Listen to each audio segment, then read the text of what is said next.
Namaste dosto, kya hal chal hai? How are you guys all? I want you guys in the chat to tell me how you are right now. And tell me where you are. Where are you in the world, okay? Let me see. So in this stream, I'm going to take you guys behind the scenes of how the Indian police build a case against scammers and then raid scammers. I'm going to show you that. And I've got a special guest with me. He's a real life scam buster. Hey, I can see your messages coming through now. Awesome. India, New Zealand, USA. Holy crap, there's a lot of people here. Wow, UK, Rajasthan, Hyderabad. Howdy from Texas. Wow, so cool. Malaysia. Assam. Oh, I just kicked my camera. Alright, chalo. I've got a special guest here. He is a real life scam buster. His name's Govind Ray. He is a cybercrime expert here in India. He's the one the police go to when they need some help with forensics or raiding some kind of digital crime or business run on computers, basically. So what we're going to do is we're going to tell you and show you how the police raid scammers in India. I've actually got a raid video to show you, and I've translated the Hindi into English for you, and Govind and I are going to analyze what's happening in the video, what you're seeing the police doing. And yeah, so Govind is the man for this. He has helped so many, well, he's helped the police so many times with raids, and he even trains the police as well. It's awesome. I've known Govind for a while now, and him and I have similar backgrounds. So you guys don't know this. I haven't done like my job history yet, but I used to work in kind of like digital forensics, digital crime as a cybersecurity kind of investigator, and that was for the Recording Industry Association. And we used to go on, or I used to go on and find people sharing music online, and we'd take them to court or send them cease and desist letters. So I have a background in cybercrime as well, and that's kind of how I know to do a lot of what I do. And I've got a tech background too with my IT degree. And now this interview will be a tell-all, but don't worry, like what we say will be exactly what happens, and it might give the scammers one or two tips, but they could never escape. Actually, there'll always be a money trail, like leading from the victim to the owner. They might learn one or two things, but these call centers that we're going to focus on in this video, they're not anti-forensics experts. They're not even security experts. They just know how to set up a call center and go from there. So don't worry about that. There's no way they can escape, okay? And yeah, like I said, I'm going to show you a real raid video too, okay? I'm going to show you the police going into a hotel in Gurugram and raiding a scam call center that was operating just 2 or 3 weeks ago. They actually hired out 35 rooms in, what was it? It was a 5-star hotel. I can't remember exactly what hotel it was, but a 5-star hotel in Gurugram, Haryana in India here. And it's a really cool video to see, and yeah, we'll analyze what's happening and what you're seeing happening in the video, okay? If you've got any last minute questions, super chat them through, we will get to them. And channel members, I won't forget you guys, I will get to your questions at the end as well, okay? And guys, it's like 35 degrees in my room right now. Actually, hang on, I gotta turn the fan off. There'll be some terrible fan noise in the audio. The audio should be a bit clearer now. I can see your guys' comments. Floor gang, we got some PewDiePie supporters here. In my next video, actually, this guy comes up to me in Meena Bazaar, and he goes, "Hey, are you PewDiePie?" And I'm like, "Yeah, I am, brofist." Just like that. So yeah, watch out for that. It'll come next week. I put a teaser in the last video already. Chalo, let's get to Govind. Put on my headset. Hey, I saw a nice super chat there. Thank you so much, Nora. Govind, welcome, bro. How are you? Can you hear me okay? Hey, bro. I can hear you. How are you? I'm great, man. Whereabouts are you? You're in Mumbai, right? Yes. I'm great. Perfect. Let's kick into it. So let's use scam call centers as an example. And let's cover how the cops, how they build a case against these scam call centers, how they raid them. And then we'll talk a little bit about like corruption. Like, is corruption involved with getting people out of crimes here in India? How real is that? Because so many people comment that online. And then finally, let's tell people how they can report a scam call center. I get asked this all the time. And guys, it's more than just sending the police the phone number of the person who called you and tried to scam you. That's nearly useless, to be honest. There's a lot more information that the police need to be able to continue and actually go and raid and take down a scam call center. And it's really only a hacker that can do it. So we'll talk about that at the end as well. So bro, the nation wants to know, how many people have you lucky charged in the last week? I haven't done that. That's a joke. It's a joke, bro. It's a joke. Nay. So how many scam call center raids have you been on then? Like roughly? Approximately 9 to 10. If talking about call center raids, and I've been to multiple raids on different sections as well. Like, you know, it can be IPL bookies and all of that, like different sections. But then for call centers, it's 9 to 10. You've done so many raids on so many different types of scams. Like, do you also feel like the problem of cybercrime is getting worse in India, like scam call centers and all these other like OLX scams? Absolutely. You know, and it's actually happening because of lack of awareness. It's happening at a really large scale, and people are not really aware about things at the moment. Yeah, so like, and you're doing a great job. You're doing a great job in terms of creating a content to, you know, make people aware on that. Thank you, bro. That's why I started making these videos in Hindi, man, just because I have to reach all the North Indians, because there's so many Hindi scams happening now in the Hindi language. So yeah, we got to get to these guys. And so this problem is growing. This is a huge problem, and it's because people lack, you know, what's it called?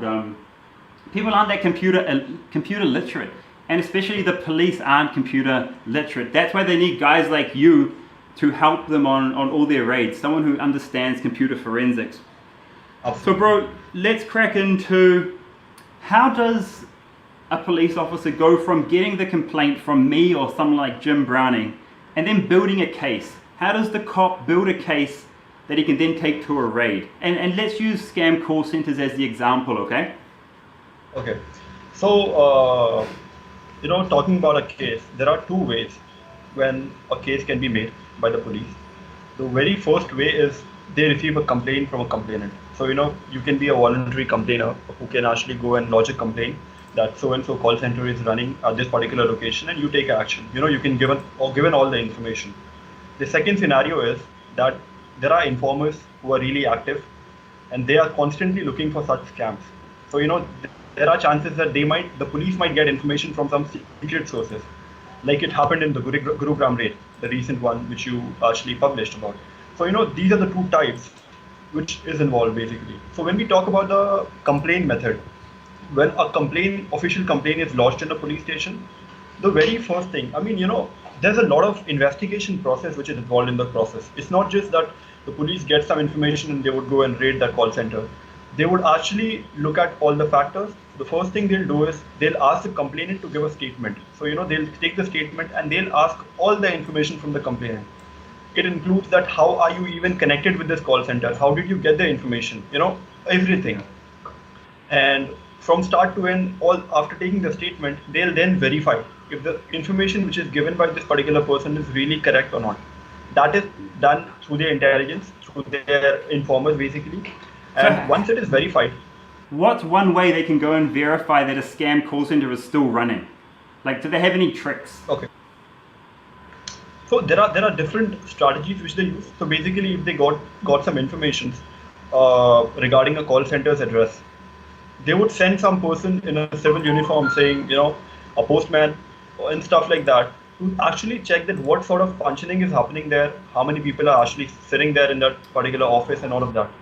So undercover kind of investigation methods, right? And have you done those before? I'm guessing you have. Yes.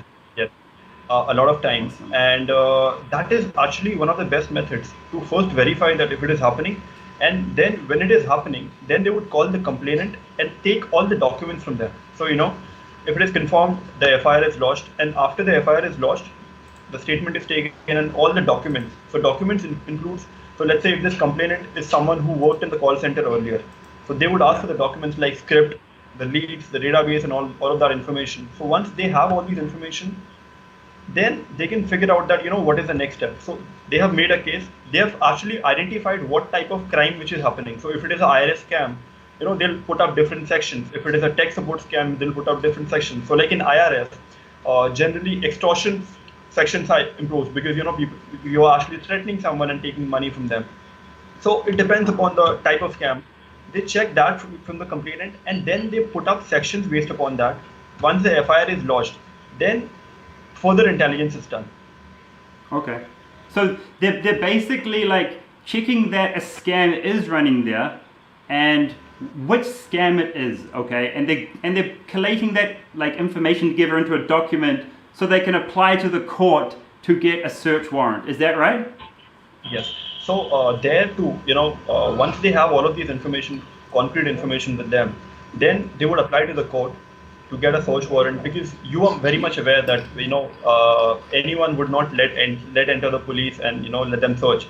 But then what we don't know at the moment is police has the authority to actually go and search a particular premises. Even if it is a closed premises, they have the authority to do so with a logical reason.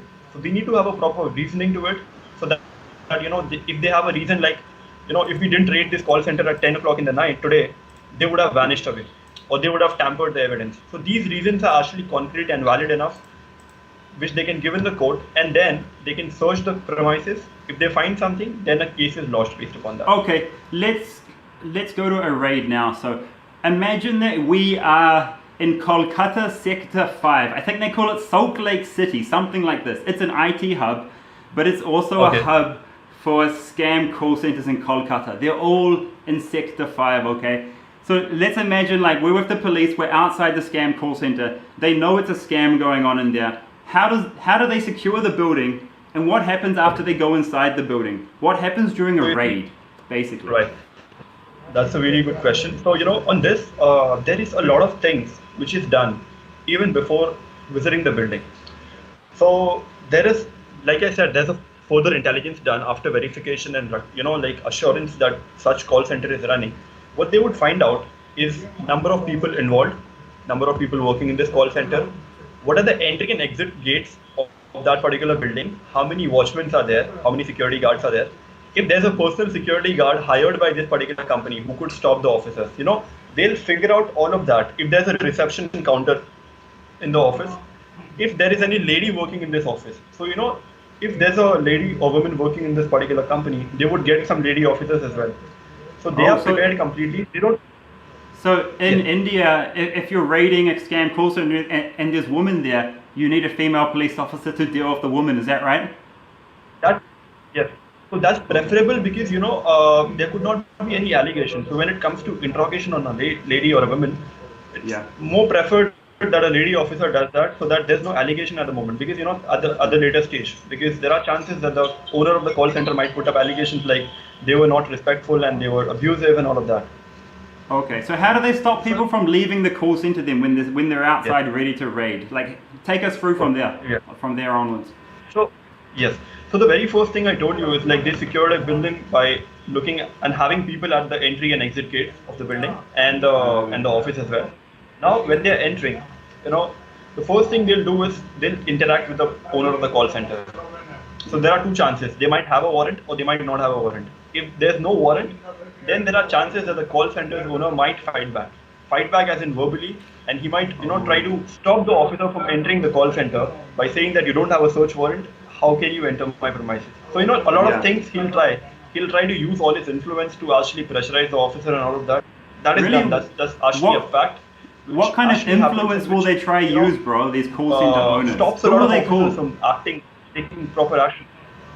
Really? Like they'll call politicians or who? It can be anything. Like it can be some powerful guy in that locality. Really? Okay. And so it can be in most of the time it is politicians, the local politicians. But then if the officer has complete information and which is verified, those influences won't work, and he has a complete authority to actually go and search the whole premises and do the investigation. So this is what happens at the gate. Now, it's very much preferable, and it's a guideline given by the government and the court to record when you're raiding such. Because like I said, there can be on them that the police officer actually came and created fake evidences. The police officer actually misbehaved with us. All of that. So for that, it's preferable to record everything. When they are entering the premises, and even before they're leaving from the police station, they need to enter everything in the diary. So there's this thing called case diary, in which they mention everything. How many people are leaving for this raid. If there is a security expert or a computer expert along with them who is going along. What is his authenticity, what is his authority, if he's certified or not, if a camera is being carried, what camera is carried, what time the recording starts, and all of that is to be mentioned. So there's something called Panchnama. So they're collating all the evidence and what's happening. Starting point, when they are entering the call center, to the time they finish the whole process. Take us through what happens when they get into the actual call center and they see the computers. Proper logs out of it, so that. Perfect. So, when they enter the call center, the very first thing they'll do is they'll actually figure out where is the server room and who has access to the servers. They'll get that guy first. Second thing they'll do is they'll already know, because they have figured that out in the beforehand, that who are the people who are at the manager's post in this particular call center. So the people who are running the accounts, the people who are running the IT department, the person who's actually the boss of this whole call center. So they'll try to figure out who are the people who are the bosses here, and to secure their computer first, so that there's no data leakage, because at the later stage, money is involved here. A lot of money, the transactions are done. So the account guy needs to be in control. His computer needs to be in control, so that the police has complete knowledge about what all accounts are linked to this company and what all profits they are making and which accounts are to be freezed. So that is done. Second thing, all the employees, whatever they're doing, they'll actually take them aside, away from the computers. So all the functioning stops right there. Nothing can be done. And then that is done. Now the verification process starts, because still, whatever information they had, they were given this information from a third party or complainant. Now they need to actually verify if it is really happening there or not, because they have this warrant to search and verify. So now, they'll actually ask the security experts or computer experts who are along with them to check these computers. So in these computers, generally when scams are happening, there are chances that, some call might be actually active. There are chances that a lot of processes are running. So processes like a software is already running, which is used to do internet calls. Since you are aware of this script, there's a script which is given to these employees who would just read that script to these victims. So there might be chances that there would be a printed format of that script on the table. So they'll first check for all of that. Verification, once the verification is done that such scam is happening in this particular premises, then things are sorted. Now, so nothing after can that, be done they're by the searching owners. and gathering evidence in, Absolutely. So then once the verification is done, they'll do the searching, manual searching by the police officers, and gathering of technical and the logical evidences by the police officers and the computer experts. They'll gather all the information and the evidences. Now they'll start interacting. So parallelly, they are also interacting with these employees and the bosses. They are trying to figure out. So generally, in these cases, the bosses don't open their mouth. They won't really reveal anything, because they are very much prepared with such things. They know that someday there would be a raid happening at my call center and I would make so and so loss. They know that.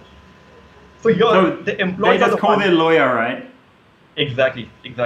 So here the employees of these call centers are the ones who might open the mouth, because in my experience as well, I've seen that if there are like 50 people working in a call center, there would be 5 of them who recently joined and who is still confused if he really wants to scam people or not.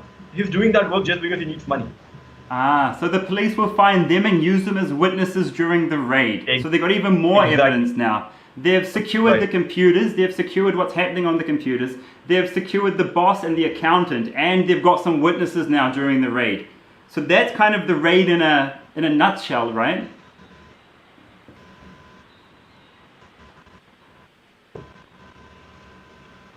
Absolutely. So the computers are secured, they've got all the evidences, and they have got the witnesses from the employees itself. Now, all the evidences and everything is taken to the police station, and based upon the section, they are also arrested. These guys are arrested, the people who are termed as a culprit in this case, and now the investigation process starts. So that is what is done in the whole raid, basically. Awesome. I really hope I can go and film one of these raids one day and show people exactly what's happening. So let's show people a raid video now, and I'll kind of explain what's happening during the raid. But I just got one more question for you. Someone asked me this on Instagram. Would the police carry guns to a raid of a scam call center? I know it's a crazy question, but what do you think? So you know, it's the people, the officers, like there are like rankings given, and the people who at the officer rank has the authority to carry gun, but then in these call center raids, it's not really required actually, because there's no physical thing which happens. Yeah, it's just the call center. They're not gangsters. They're just kids on a computer with a couple of greedy bosses. Okay, chalo. Okay, I'm going to play this video now, and then we'll come back to you, Govind. And I've got a few questions. One about corruption, and then we'll show people how they can report scams. So, guys, I'm going to play you this video now. Sure. And this video is of a raid in Gurugram a couple of weeks ago. I've translated the Hindi into English, and I'll kind of talk you through what's happening. Alright, here we go. So this is in a 5-star hotel. This is all the police that were there. Now this girl, she actually works for the call center. The police came in, they found her, and she's helping them verify what activity is happening in this call center inside a hotel. So this is just more police officials. That guy carrying hard drives and a phone, it looks like, so he's probably in forensics. Here's the computers running. This is what the police need. They can literally clone what's happening on the computer as evidence. And this woman is, I think she's the employee helping them. She's actually talking to a customer on the line with someone that was getting scammed, trying to help them. So if you're working in a scam call center and the police come to raid you, you should be the one to help them. And these are some of the kids lined up outside. Those guys are hotel staff. This is what the rooms look like. 2 computers to a room where they're scanning people from. There's a little interview going to happen next.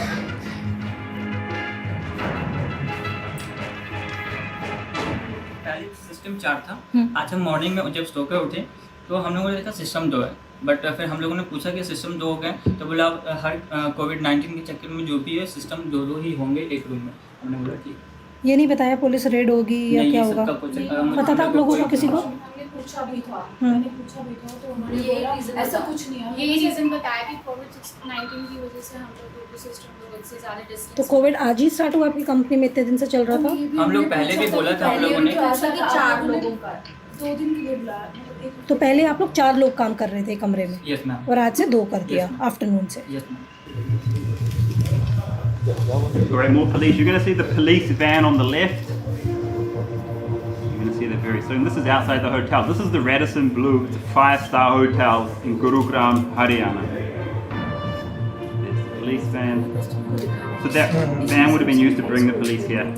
Now here, the staff member is showing some of the scams that are going on and how the scams work basically. It's hard to hear her, actually. So this is how the police are gathering information. What they do in a raid is they verify what's happening. They search and gather evidence. Then they interrogate and take statements from the bosses and from the staff. And now you're going to see the staff. The staff are kept away from the bosses, so the bosses can't tell them what to say. You're going to see that soon. Now they're trying to get into some hotel room. These scammers hired out 35 rooms in this 5-star hotel. 35 rooms. With 2 to 4 people in each room. This is the lobby of the hotel. Look how many people are in this damn lobby. I don't know what time it is. It's at night sometimes. because these call centers usually scam from like 9 p.m. down to 7 a.m. like Australia, US, and UK time. I don't know if all these people are from the scam call center. Maybe not. They probably just gathered everyone up in the hotel, sort them.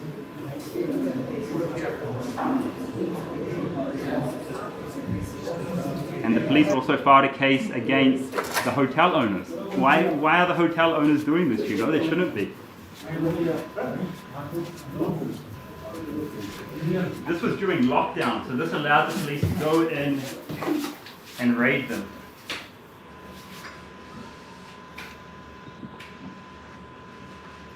And we're back. Sorry guys, my light just went off here for some weird reason. Let me see if I can fix it.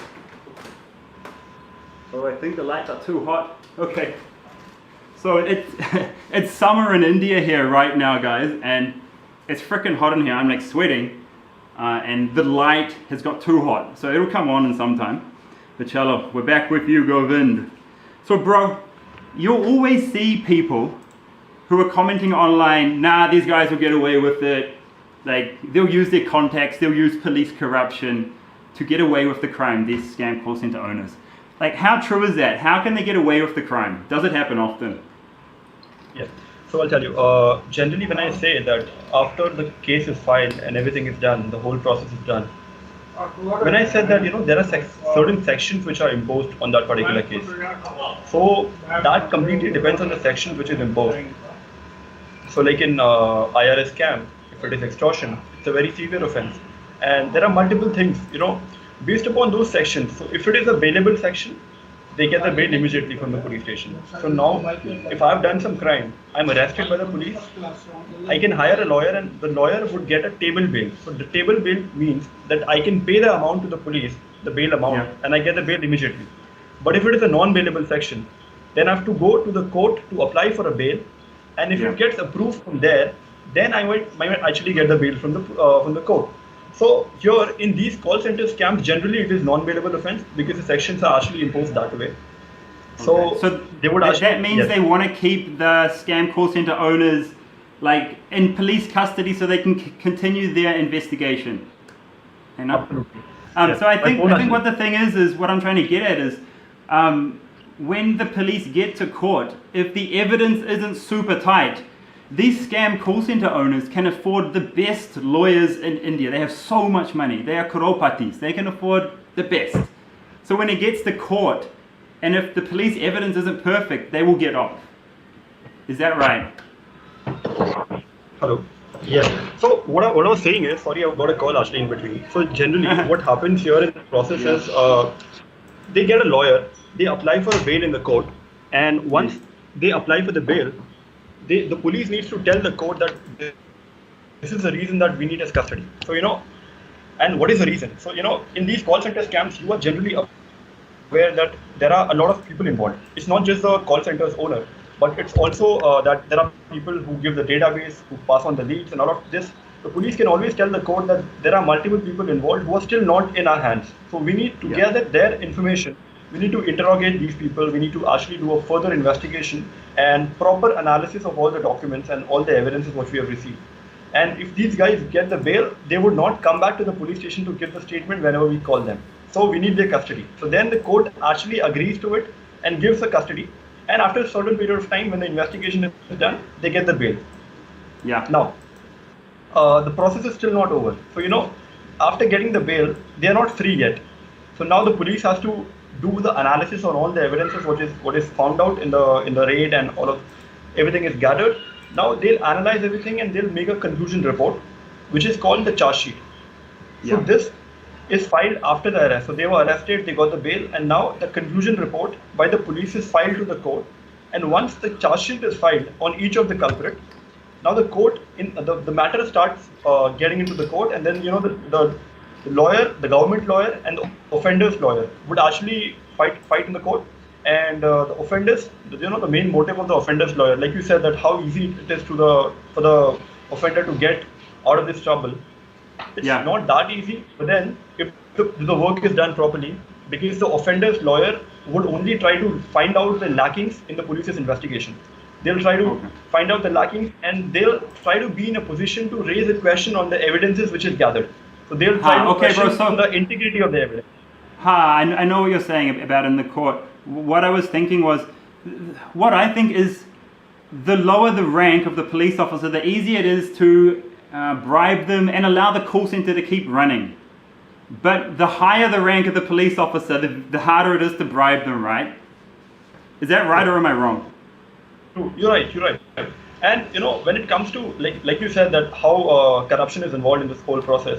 I mean, we can't say that the whole department is corrupt, but then yes, there are certain elements who are actually making the system not function properly, and and just because of that, the process is actually becoming worse, because these call centers also cannot be so confident to run and function without any support. Of course, They are so confident, man, and yeah, at a lower level they have some support, but yeah, we shouldn't be bagging on the police. They're doing a good job, and the police that I have worked with, like you, it's been amazing, and I've seen real action at the higher levels and real serious work at the higher levels. So yeah, it's cool.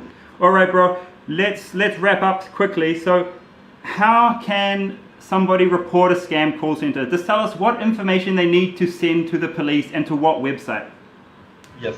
So if someone wants to report such a crime, the number of the scammer is not enough, to be honest.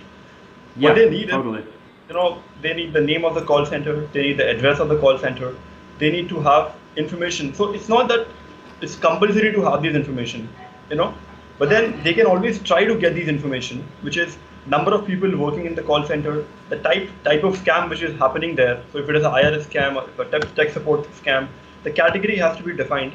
Then it is the most important one, I can say, is the recruitment method. Okay. So that is because when I said that the police does this intelligence.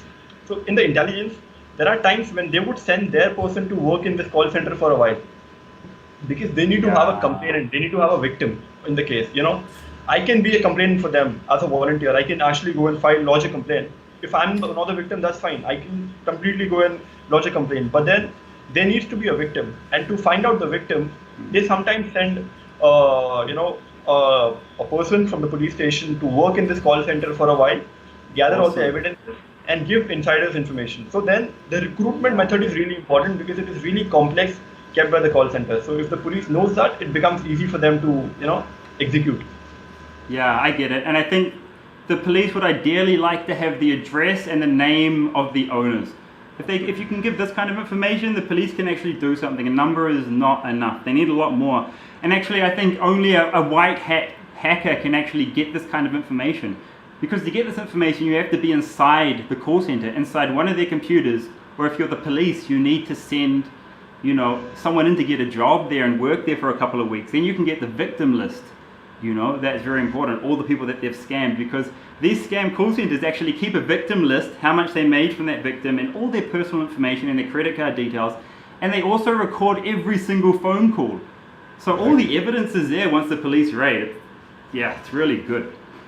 But the police need a lot of information to get started, and if you guys have this kind of information, you can send it to Jim Browning and I, and we will pass it on to people like Govind and to the relevant police officers. Because the thing is, you have to send that information to the right police station now, and someone high up, not the police station actually, you need to send it to the DCP of that area, and you guys aren't going to know what a DCP is, or even what area or jurisdiction the scam call center is. So yeah, you can forward it to me and Jim Browning, or to Govind. I've put his information in the description, okay? Bro, I want to thank you for coming on the stream. Let's check out a few questions now, alright bro? Let's see if we've got any questions here. Sure. I know some people will have some nice questions for us. I'm just going to go to the super chat first. Okay. Nora, thank you so much for your support. Wow, you super chat me twice, so sweet of you. Taylor, hey buddy, you're a channel member. Been chatting with you a lot in the comments. You've been commenting on all my videos. I always try and reply to my channel members' comments. In fact, I see every single channel member comment. Oh, thank you so much, Shubhankar. Thank you so much. You've been a fan since 5,000.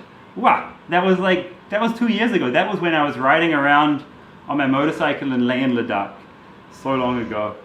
That was the worst trip ever, man. I mean, the best trip of my life, but the hardest trip of my life, because me and Gaurav, my brother-in-law, we went to Leh and Ladakh as soon as the road opened. Don't do that, because the road is literally frozen with like an inch of ice, and we just fell off our motorcycles like 2 or 3 times, and it really hurt. Chalo, and we fell off in the most remote places as well. Neep, thank you so much, bro. Yes, that was, I think it's Saburi TLC Management. Yep, that was them in the video. You can read all about them. I've linked to the article in the description too. Neep is also a scam baiter. He nails these scammers. He's got a YouTube channel. Jimmy the Modder, thank you so much. Jimmy the Modder is also a scam baiter. He goes out and he trolls these guys for like 6 hours at a time, and he has this dialer which just keeps dialing them and playing stupid sounds on their phone line. Alright, let me get back to this chat, see if I can get any questions from here. Alright guys, I'm looking for your questions.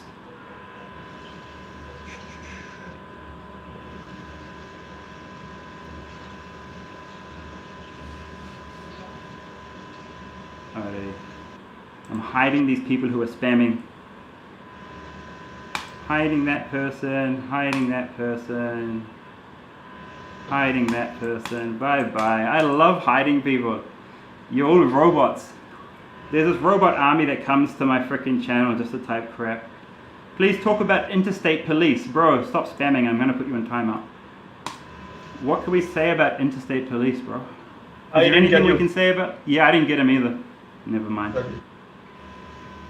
So is it something like they want to know that if they know some call center functioning in some other state, how do they report it? Is it something on that? Please reply yes. And I don't know. So he didn't say. If it is that, then you can. It's very easy to find the district where this particular scam call center is functioning, and you can actually look out for the DCP's number, because every district has a police.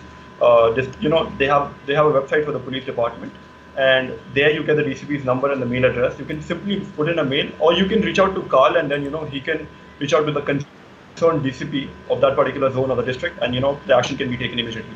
I've got a good question, bro. So, what is the punishment for a scam call center owner? Is there any cases that have finished that you can tell us what the punishment was, just in general?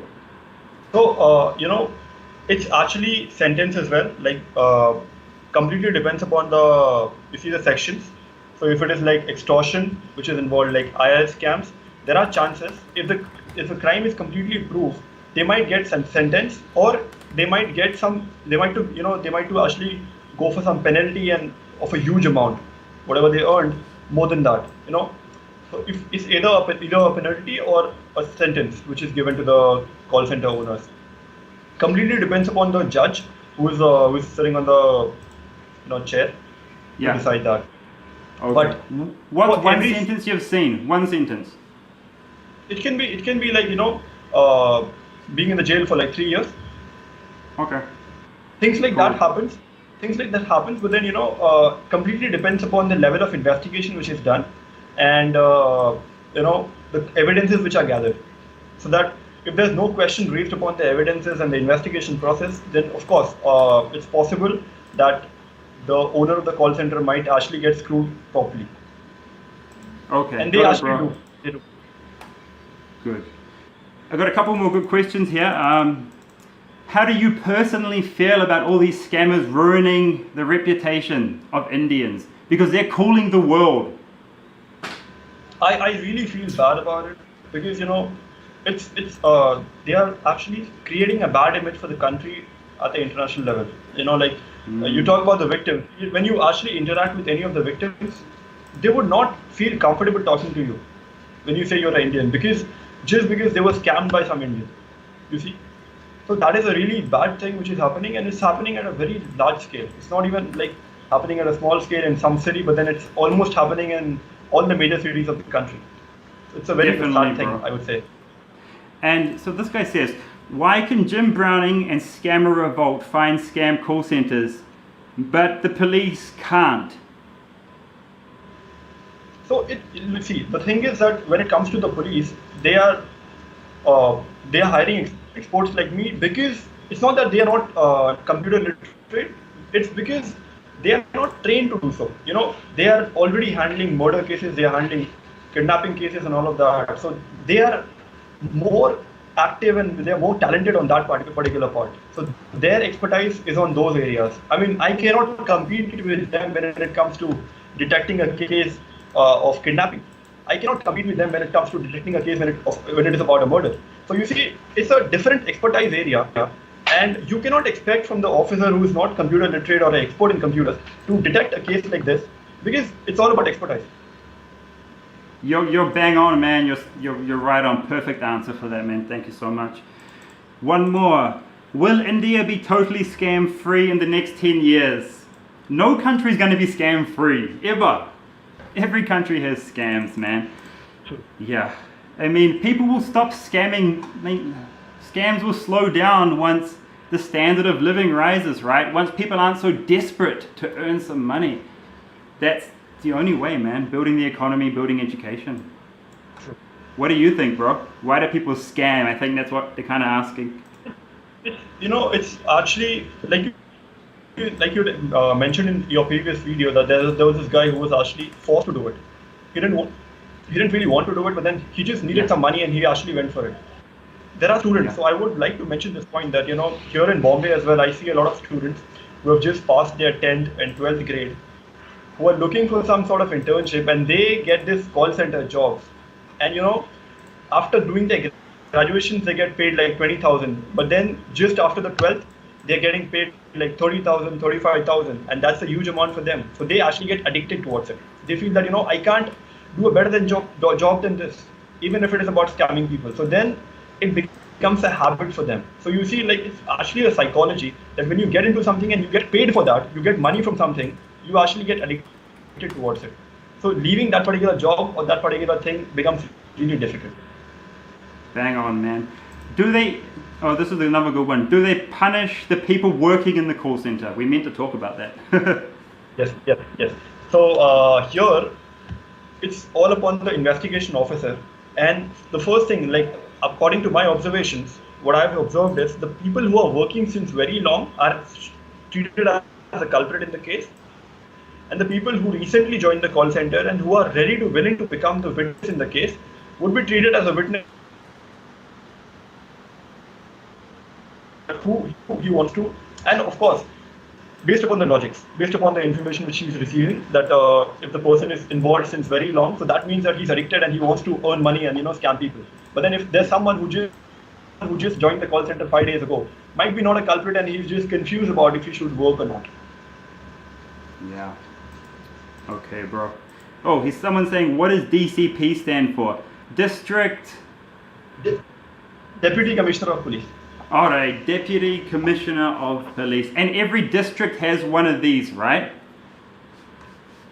Yes. So when it is a rural, so when it is a village area, no. So when it is a village area, there are two types. When it is a village area, it's considered as rural police.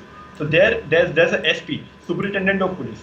And when it is a commissioner, it's like metro cities like Delhi and Bombay.